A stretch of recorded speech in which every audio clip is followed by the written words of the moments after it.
اگر ہم انسان کو اپنے پاس سے نعمت بخشیں پھر اس سے اس کو چھین لیں تو نا امید اور ناشکرا ہو جاتا ہے، اور اگر تکلیف پہنچنے کے بعد آسائش کا مزہ چکھائیں تو خوش ہو کر کہتا ہے کہ سب سختیاں مجھ سے دور ہو گئیں۔ بے شک وہ ہے ہی خوشی میں مست ہو جانے والا، بڑا فخر جتانے والا۔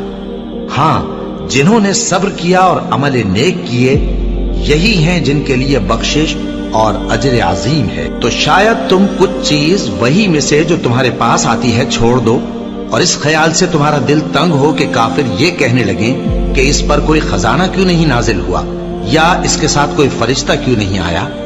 اے نبی، تم تو صرف نصیحت کرنے والے ہو، اور اللہ ہر چیز کا نگہبان ہے۔ کیا یہ لوگ کہتے ہیں کہ اس نے قرآن از خود بنا لیا ہے؟